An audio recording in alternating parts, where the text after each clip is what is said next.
Part 32, King Azazel. This is practicing with energy, where you help me make a very long list of energies that you'd like me to help you understand more about. So Azazel is a extremely complicated energy to talk about, but in a very enlightening way.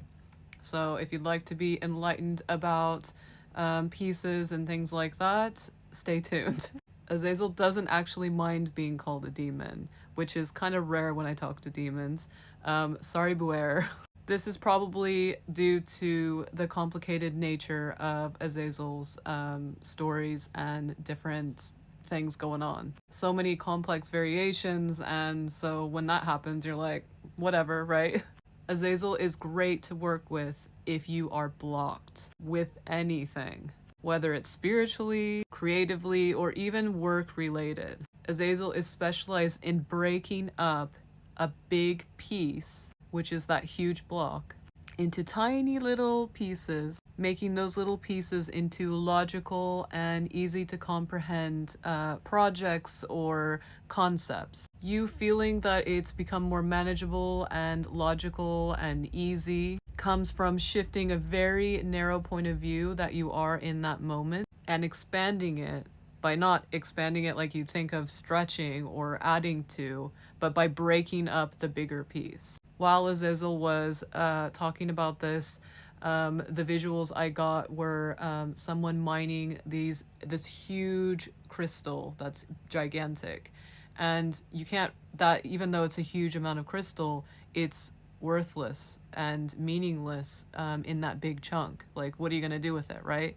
But if you break it up, it becomes more valuable because then you can start to make little facets on the little pieces. You can shape them, you can smooth them, you can move them around and sell them. So that's the concept that you can keep in mind.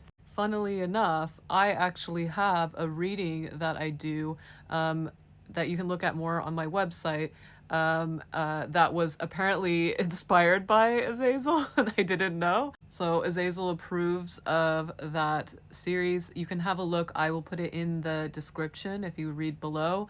And if you click that, then you can watch one of the ones I did for Crystal. Who knows, maybe you'd like to get that from me, or maybe you'd like to contact Azazel.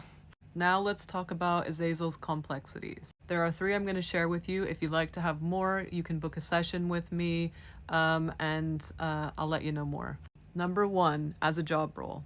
When cultures decided to have one god, a lot of these stories we usually talk about, they really hinder on this process of what happened. So the storyline of Azazel is very important in understanding this and confirming most of the things I talk about all the time, but it really confirms it. So a lot of things happen, not just this process, but this is Azazel's contribution to this process, or like, we're talking about Azazel, right? So don't count this as the only thing that happened. But there was a specific process that did happen when humans decided this and cultures decided this. Where they split up the gods, the job roles themselves, because remember, there's an energy in the job role. So the energy in the job role split up the job role into pieces. These pieces were made because they needed to fit society's values and what the humans were needing, because they were so set on having one god. So humans needed more manageable pieces. It wasn't matching their civilizations and new day-to-day life, like maybe even the type of farming that was happening, or building cities, all kinds of things that were happening in civilizations that humans didn't even need, right? Until like they started needing it, right?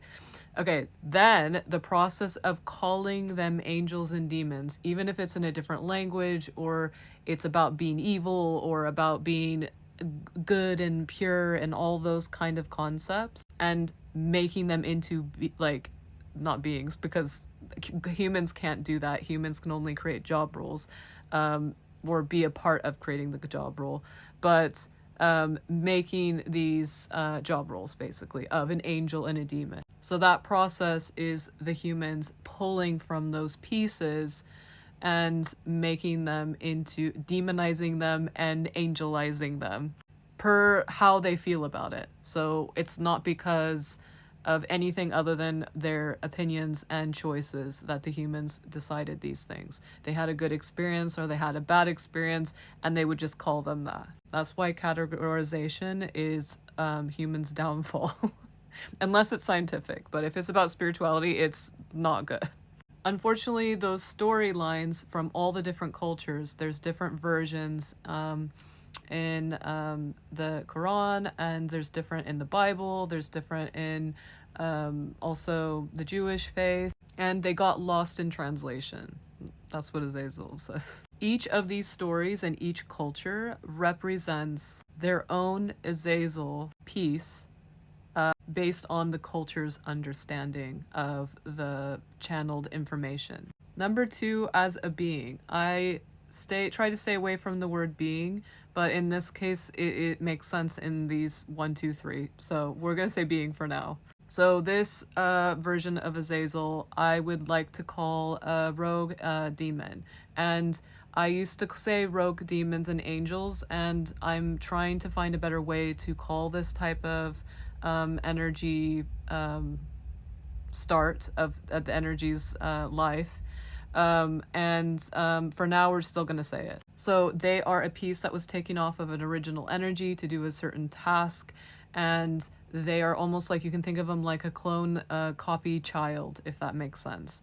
But that process, they usually go rogue because they, as they develop and have experience, they freak out and they decide that they want to do their own thing, and they don't know how to do that because all they know how to do is that job role and have those memories, and so they struggle. There's a lot more about this. I'm going to do a very specific thing about that later in the future. I can obviously talk about it more in a session. So this version of Azazel has their own thing going on, and so if someone talks to Azazel thinking that it's going to be a demon, this is different. This is going to be more like a god version, and there's more of a storyline. There is a childhood that is connected to it as well. It is feminine childhood, and this happens with the rogue angels. My actual original energy made a program for rogue angels and demons. These, and they basically give them another chance to be able to develop as a child in a different thing. It's complicated. Again, it has its own topic, but that was supposed to help with this, and it's not as helpful as it should have been. And number 3, as the original energy. So the original energy of everything we're talking about, including all of it, that original energy has its own storyline. And its storyline with Earth. There's many other ones, but for this one, and I'm going to keep it short, I can always go more in a session. This huge energy came to Earth, and I talk about this a lot, where these energies would come to just experiment to see what happens when they come to Earth. Sometimes they did it on purpose. There's so many different reasons, but the way we have dimensions and things like that has to do with this. The reason why we have weather has to do with this, all this, whatever. And there's all these things. The reason why Jinn and Fae and other beings are in different dimensions and different things going on is because of this, one of these kind of processes. And this, sometimes they come as they translate into, when they become physical, as tons of water or tons of fire or whatever, but sometimes they translate as many beings, because if you think about it, it's this huge being made of other lots of beings, and when it goes to Earth, it creates something. And so these are kind of beings that are not, they're physical, but not really. They're complicated. It's very complicated. They're very big beings, and they are what people are trying to understand in lots of cultures as the jinn, and we don't have very much information. Again, I can do a special thing like this to talk about jinn.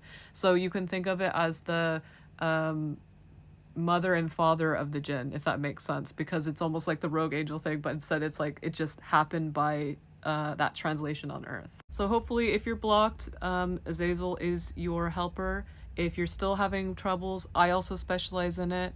You can book a session with me, or you can book a reading. Let me know in the comments, who would you like to hear about next?